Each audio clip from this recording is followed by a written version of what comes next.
أن لا إله إلا الله وأشهد أن محمدا عبده ورسوله. Amma ba'd. May Allah today bless us, inshallah, with knowledge that helps us to please Him and to fulfill our duties as Muslim, and that may bring peace to our hearts, inshallah. I'm really sorry, sisters, that I can't see you today. I love seeing your faces when we're doing the sessions, and to see your expressions and so on. So I'm really sorry that it's non-interactive. However, Bismillah, we're going to try and continue with the session anyway. So before I do something fun first, I wanted to ask you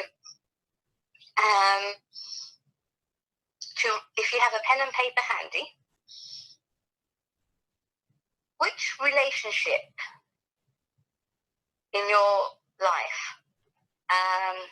you find difficult, you struggle with? It might be with an older child, it might be with just any one of your children.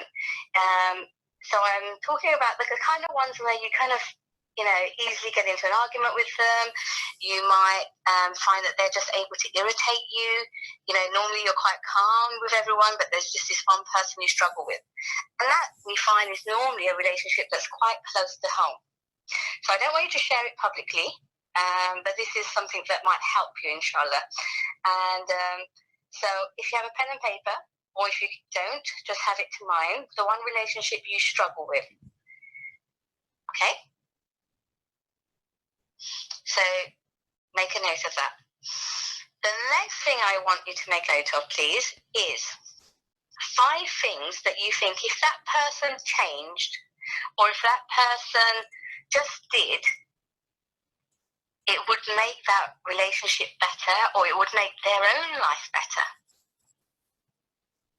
Okay, so I'm going to give you a few minutes to think about that. So make a note of a person you're struggling with at the moment. And the 5 things, approximately 5, doesn't it? If you and then make note of 5 things, approximately 5 things that you would change, or you would change about them. Do you think that you think that if they did it, it would make your relationship better, or it would make their own life better? You might not be able to tell them these 5 things, but they're things that you're kind of quite clear that they need to do for their own life to be better, or for your relationship to be better. Like 5 things you change.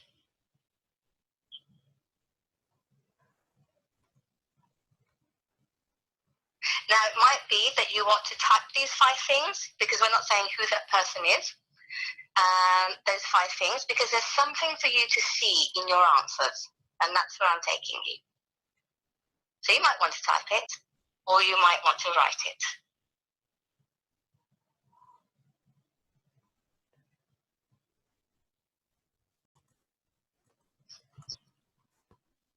And Amina, can you gauge by everyone's faces?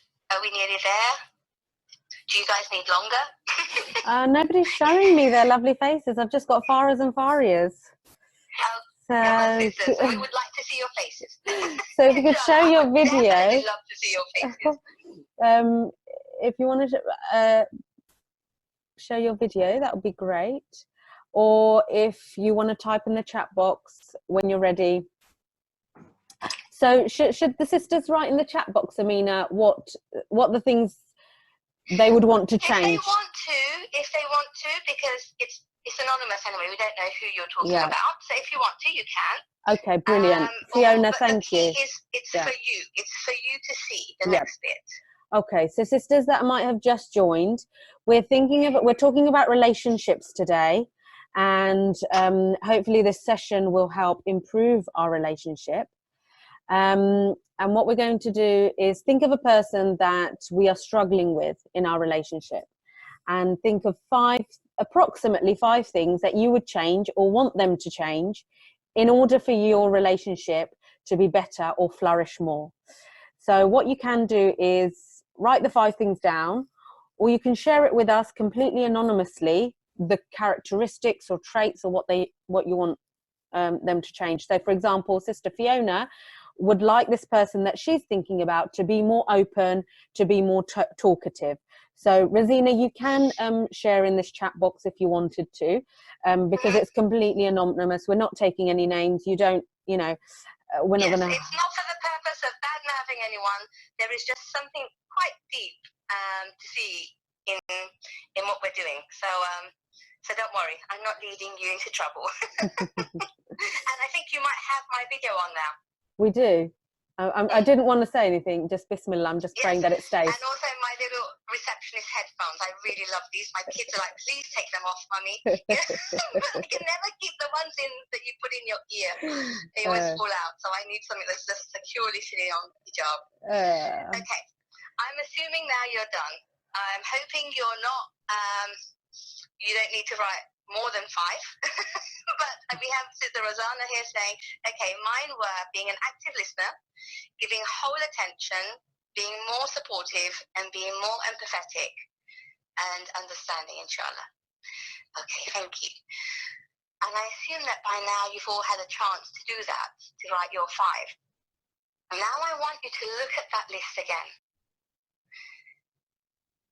Does that list describe you or how you want to be? Does that list describe your idea of the things that would make yourself, the things that you're...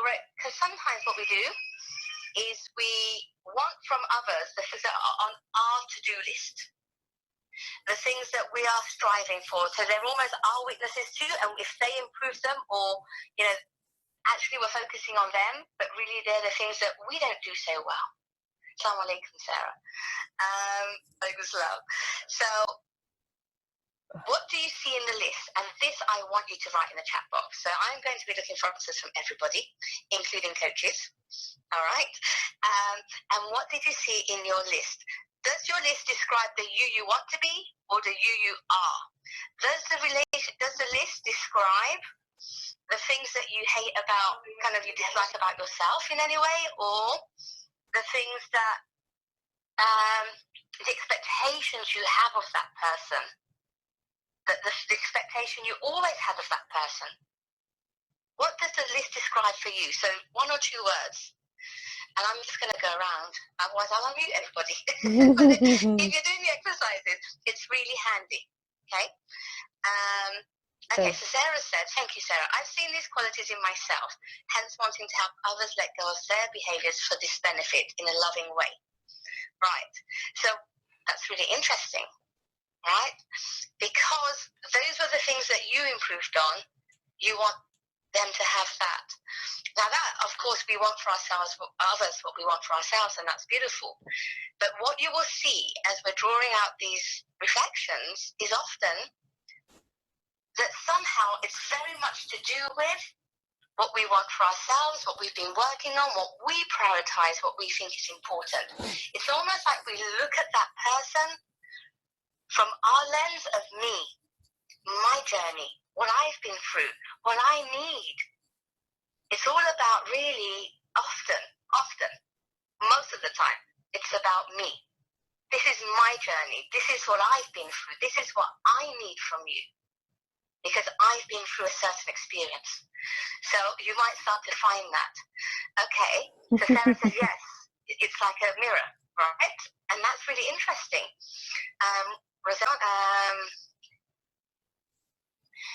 And also what you value in people. Yeah, so it's about your values. Now, there's 5 values there, but there are many values in the world. Why these 5?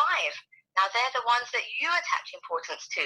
But that other person has their own values.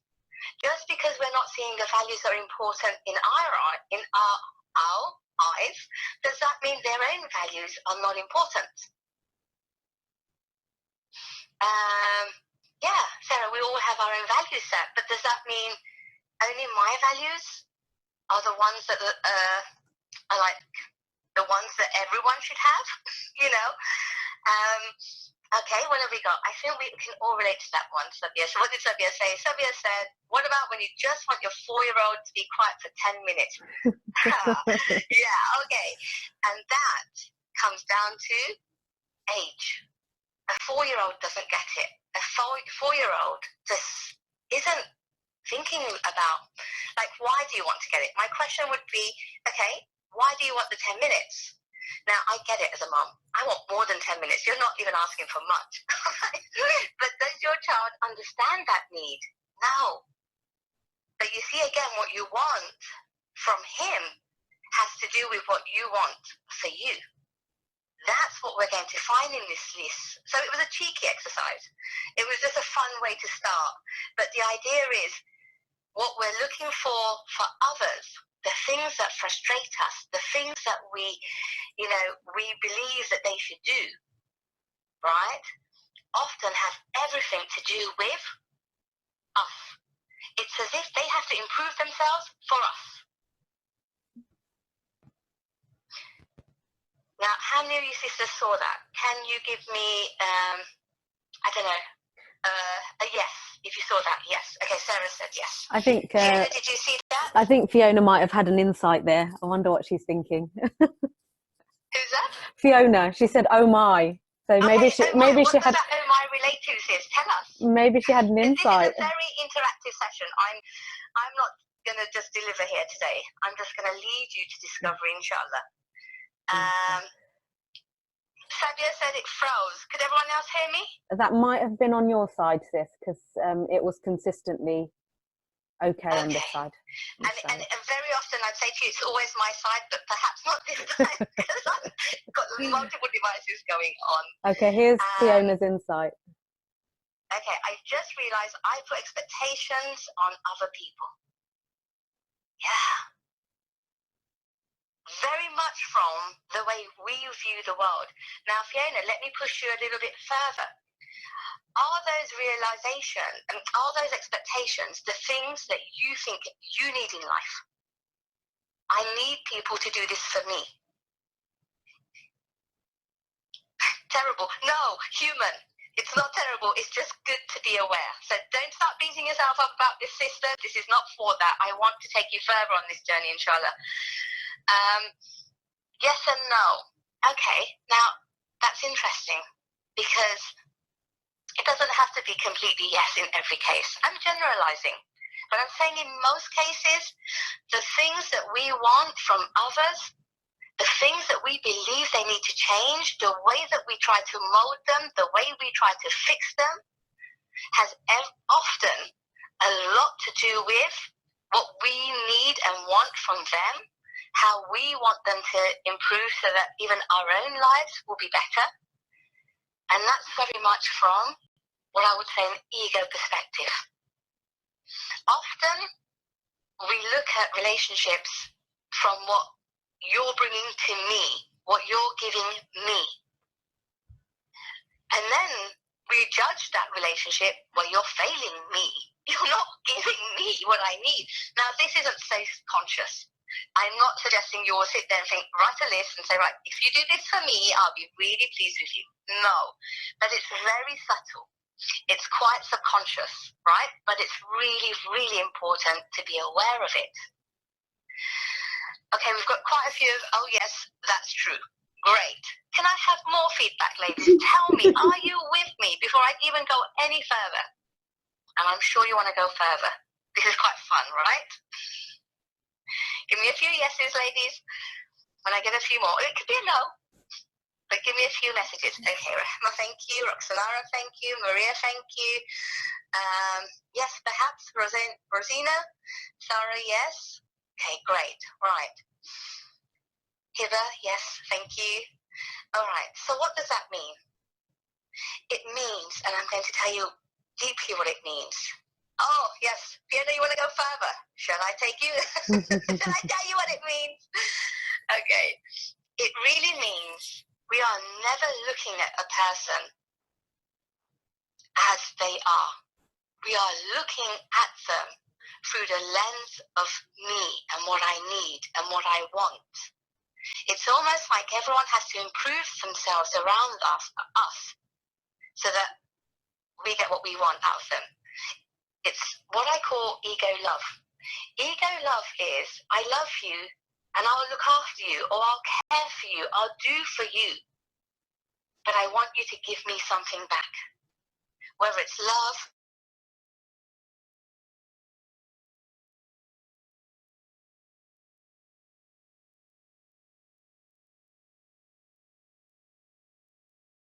Dr. Amina, you need to unmute yourself. change them and mold them. What are we doing that for? Is everything okay? Sorry, I muted myself, but then realised obviously I don't. I can't hear you. Oh gosh. No, it's fine. Carry on. Okay. Go back to ego love. Ego love. Okay. Why did I cut out? No, I cut you out. Don't worry. Okay. I thought I said something awful. You muted me. I wasn't shouting at my kids, honestly. It was me. I thought, oh, let me mute everything because I don't want background noise. I really want to focus on this. And then I realised I can't mute myself because then that would mute you. Oh, don't worry. Just carry on. That was good. Oh, that is so funny. We are going to be technical experts at this, inshallah. Just if the lockdown continues until summer. Okay. So here's the thing. We come to relationships often and we are disappointed. How many of you have actually come to a relationship and pretty soon feeling disappointed, right? How many of you have actually had children that you're forever trying to mold, fix, and change certain characteristics, knock that certain characteristic out of them, mold them, like whether they I don't know, whether they are super sensitive or super aggressive or whatever, and we're trying to mold them and change them. And now I'm not saying help your children. That's not what I'm saying. I'm talking about our expectations of even what we want from those in our lives. We often are disappointed because we came to it with expectations. We came to it with an idea of who we want. Now, last Saturday when I did the session with you and I did a brief training on what's real, one of the what's an illusion, what's not real, is what should be. Now, how many times do we look at the people in our lives and judge them by what they should be? Not who they are, but by who they should be. Our children, how they should be. Our spouses, how they should be. Our parents, how they should love us and be. Our extended family members, how our in-laws should be, how our siblings should be, how our colleagues should be. How often do we look at people and judge them by how they should be? Now, I've said that, I'm going to resonate with you. Ladies, can I have a few yeses or not sure? Can you see? Yes, Sarah says we're subconsciously setting a bar that is fabricated, and that is the key, Sarah, so thank you so much. A few yeses, a few more yeses? Are you with me? Good, okay, alhamdulillah. Right, and that's exactly what we do. If you should be there, you are forever going to fail that standard. Because that standard is near perfection. Tell me if any one of you have reached a point where you have worked on all of your weaknesses and you've overcome all of them. Are we there? Have we worked on all of our weaknesses and we have overcome them? No. Now we're going to let you know. Yes, even we haven't reached our own bar. We're never going to reach the bar of perfection. Yet we judge people by how they fail that bar of perfection they screwed up. Now, I often feel sorry for husbands when they come into a relationship with us women, and I run a weekend training on marriage. So we spend a long time on exploring why we got married in the first place. And quite often I'll go around the room and I'll say, okay, sisters, tell me, why did you get married? What did you want to feel? And I'll write it all on the chart, and I get all sorts of answers like, I wanted to feel, I'm not going to tell you what I get. Tell me. What did you want? Give me one word. What did you want to feel when you got married? Okay, thank you. Keep going, everyone. Think of one or two feelings you wanted to get from being married. Aliyah, what would that have made you feel if you felt in love? What would that meant for you if you felt loved? Okay, keep going. I'm getting great answers here. All right. What else? Looked after. Okay, what else? Safe, yes. Ladies, can you all see the chat box? I want everyone to see everyone's answers. Okay, this is great. Now tell me. Okay, thank you. Now tell me. Keep going if you got them, but keep going. How many of those from that list are things that we get from Allah or things that can come from a human being? So how many of those that are on that list ultimately come from Allah, and how many of those come from a human being? Yes, Fiona, you can get everything from Allah. Yes, all of them from Allah. Exactly, the answer is not external, but subconsciously we go into marriage wanting to be completed, wanting to be made worthy and special and protected and safe and secure, right? And we put these expectations on our partners. And when we do that, I bet no one ever told their partners, this is what I want you to do. You do know, you need to complete me, and you need to secure me, and you need to make me safe, and you need to defend them and tell them. All husbands walk into this not knowing that we expected this, and then not realizing that they fell the bar. And this is just marriage, and some of us aren't married, some of us are, but I think you can relate.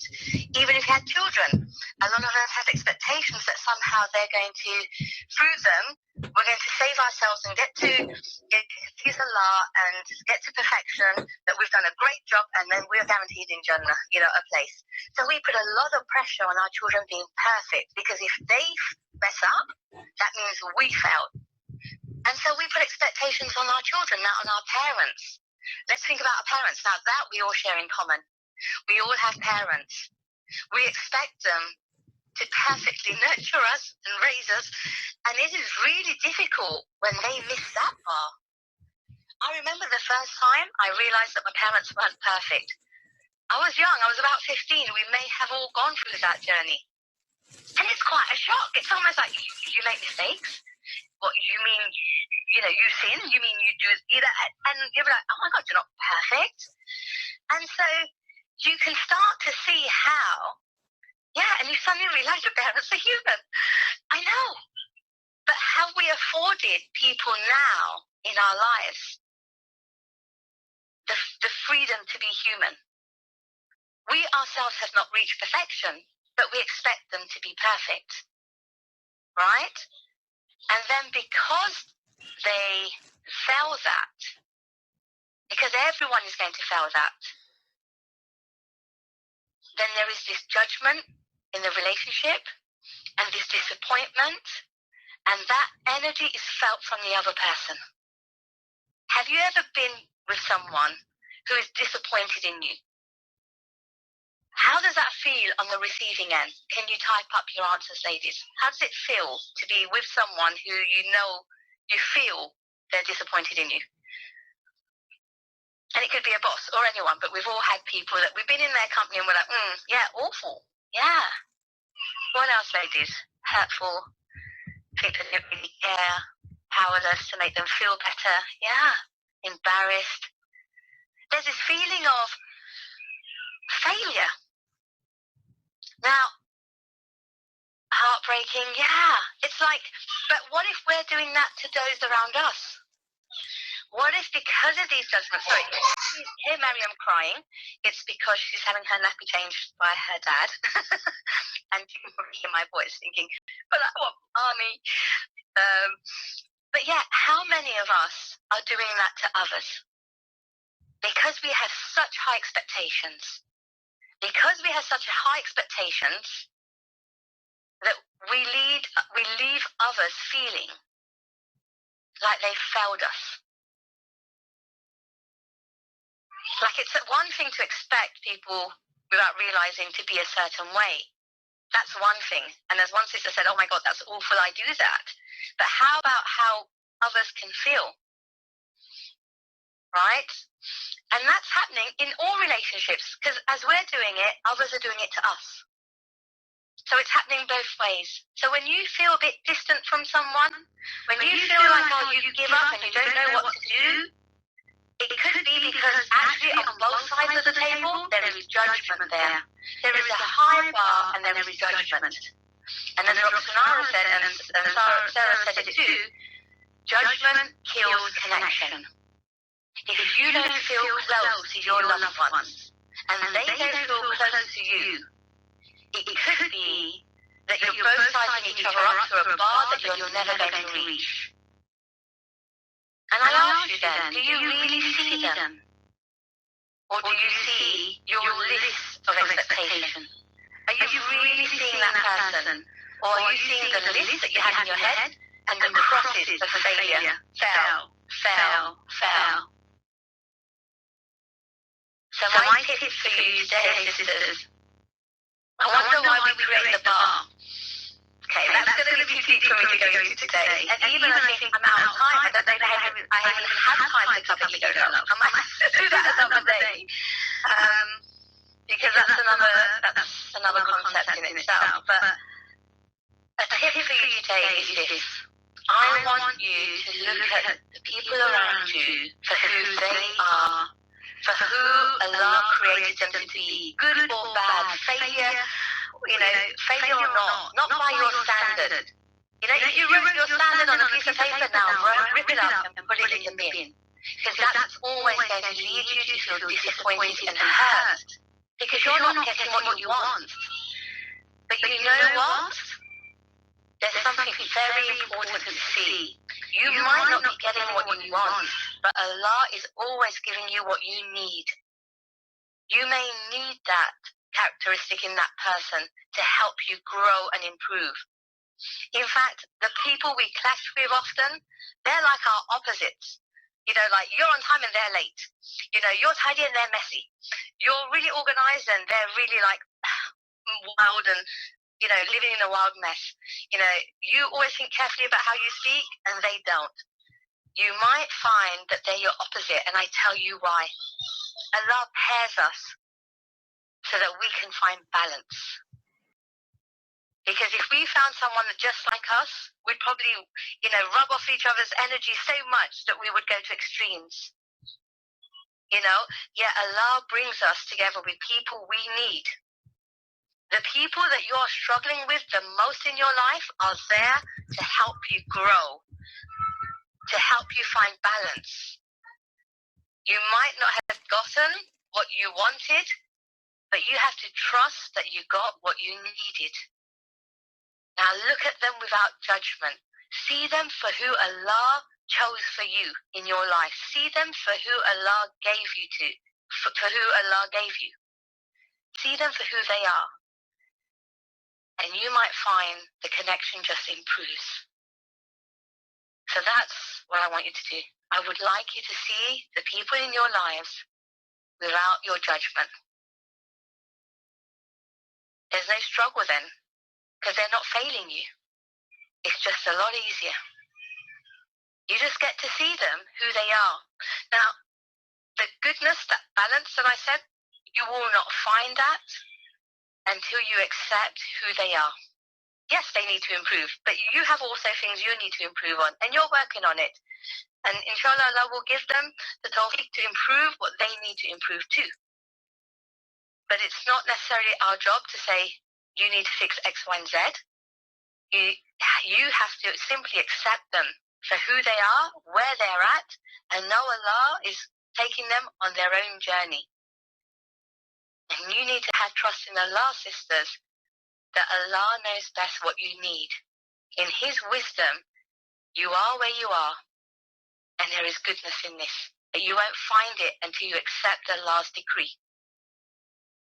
So I'll leave it there for now. Amina, if you pause the recording, inshallah, then we can send this out.